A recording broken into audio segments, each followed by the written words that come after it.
Hey guys, what's up? It's Charlie here, and today we're going to be looking at the dumbest ways people have died. The Darwin Awards are based off of Darwin's theory of evolution. Darwin Awards are given to people who were kind of stupid and have passed away.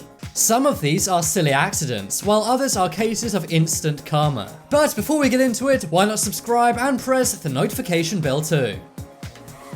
Coming up first, we have grenade. Nowadays, everyone likes to look cool in selfies. Many people pass away actually from taking dangerous images, but that usually involves falling off a cliff or skyscraper while taking a cool selfie. In this case, the Russian man was just ridiculous. One day, 26-year-old Alexander Sasachekin had a grenade. He wanted to pose with the hand grenade and take a selfie. Now, that would have been risky, but not as stupid as what he did. He took it to the next level and took the pin out of the grenade to pose with it. He sent a picture to his friends showing the pin had been taken out. His friend then said, "Where are you? Are you okay?" Another friend responded saying, "Listen, don't do stupid things. Where are you?" Now, he thought that as long as he didn't throw the grenade, it wouldn't go off. But of course, anyone with basic knowledge knows if you take the pin out of a grenade, it's going off whether you throw it or not. Yeah, it's not like the movies where you can cling onto it for ages before it goes off. The Russian cops investigated the explosion and released the text messages showing the photo he sent to his friends. I do feel bad for the guy, but this is still one really dumb death. Next up is planking. Let me take you back to 2010. In 2010, planking became a viral trend.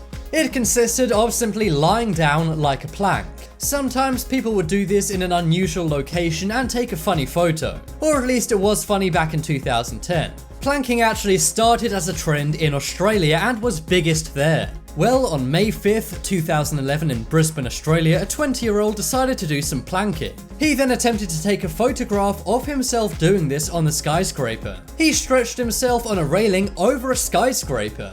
But of course, on the railing he lost his balance and he fell 7 stories. Yep, this guy really passed away all thanks to a viral fad. It just goes to show, if it sounds like a funny trend at the time, chances are it actually isn't.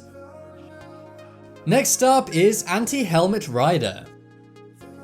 In July of 2011, a motorcycle helmet protest took place in New York. New York were implementing a new law which meant that motorcyclists had to wear a helmet at all times. Now, many people did not like this because helmets are bad. I guess they thought they didn't look as cool on their Harley Davidsons while having to wear a big helmet. So to protest this new law, many rode their motorbikes through the city without a helmet. But while doing this, one helmetless protester flipped over his handlebars. He then hit his head and it took his life. The medical report later concluded he would have lived if he was wearing a helmet. The 55-year-old had been riding helmetless for 30 years. So it's kind of ironic that the one time he falls off his bike and passes away was during an anti-helmet rally.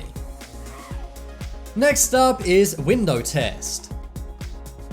Now, this one really does sound like it's out of a comedy movie, but no, this actually happened in real life. One day, a Canadian lawyer named Gary Hoy was determined to prove his 24th floor story windows were unbreakable. He said the windows were so strong and reinforced, nothing could break them. So to prove this, he ran at the windows and slammed his body into the glass at high speeds. Now, he proved his point as the window didn't break, but for whatever reason, that wasn't enough. So once again, he ran and smashed into his window with his body. But this time he was not so lucky as the window gave way and smashed. The lawyer then fell 24 stories and did not make it out alive. However, Gary was actually kind of right. The window only smashed when it hit the ground. It wasn't Gary's body that shattered the window, instead, the window simply popped out of its frame. So Gary did prove his point, but not in a very good way, as it resulted in his death. I know a lawyer's job is to be persuasive, but this is taking it way too far.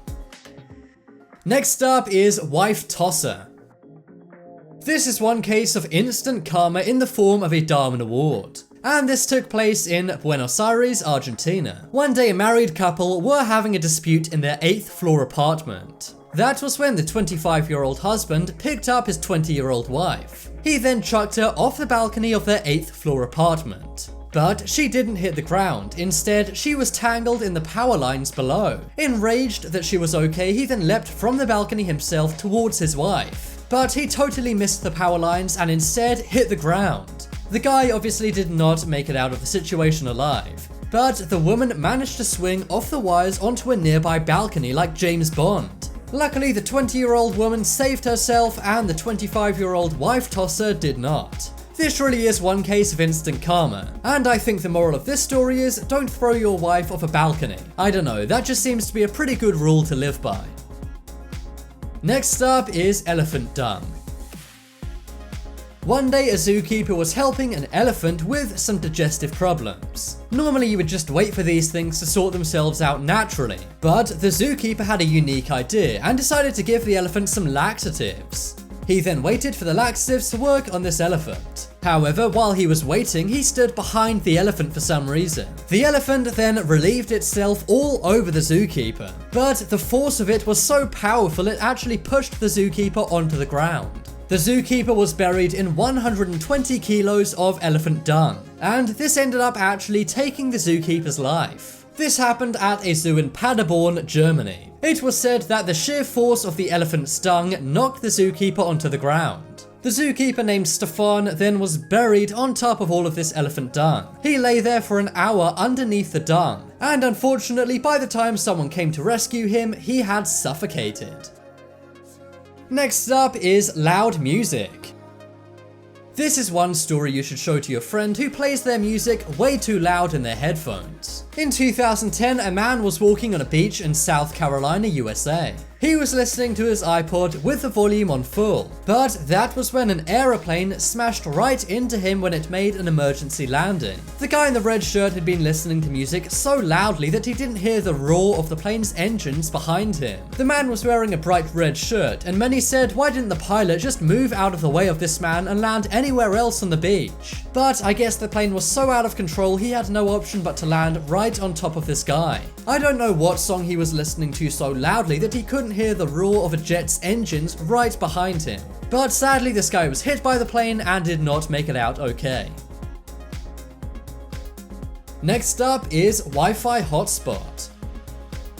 We all know the terrible moment when you connect to some Wi-Fi and the signal is super slow. Maybe you only have 1 bar of Wi-Fi internet. And we all know that when this happens, the first thing we do is stand on a table or a chair and wave our phone in the air. This often doesn't work, but we do it subconsciously to try and get a better Wi-Fi connection. Well, one day a guy in Spain was trying to find a good Wi-Fi connection on his cell phone. He couldn't get it in his apartment, so he went out onto his 2-story balcony. He climbed around on his balcony, waving his phone in the air, trying to get a good signal. But as he did this, he fell from the balcony and passed away. I don't know what the 23-year-old was doing, which made it so crucial he had to get a good Wi-Fi connection. But trust me guys, nothing on the internet is worth risking your life over. Except maybe top 10s. But is cellular data really that expensive in Spain this guy had to climb onto his balcony to get a good Wi-Fi connection?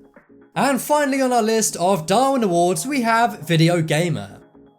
Do you know someone who seems to be addicted to playing video games? Well, they're not gonna beat this one guy from South Korea. South Korea is said to be the video game capital of Asia, and there's actually many gaming cafes in South Korea where people spend hours at a time gaming. One day a South Korean man went to one of these gaming cafes. The 28-year-old decided he was going to play a game called StarCraft for 50 hours straight. He didn't stop to do anything except use the bathroom every now and then. However, after 50 hours of gaming, he passed away from dehydration and heart failure. I'm not sure why he got so sucked into this game, but many say that people in South Korea get addicted to video games. Sadly, in real life, there are no respawns, so never spend 50 hours playing a video game, guys. It's not good for your health. But now it's time to make your voice heard. Click on the poll in the top right corner and vote for the dumbest ways someone died. I think it's the guy who tried to take a selfie with a grenade. If you guys want some more amazing videos, check out my second channel. If you guys want some more amazing videos, then check out my second channel. There's tons of life hacks on there and there'll be a link to it on screen in a moment. But as always, thanks for watching. Check out some more videos on screen right now. Leave a like if you enjoyed, and if you haven't already, what are you waiting for? Subscribe to Top 10s.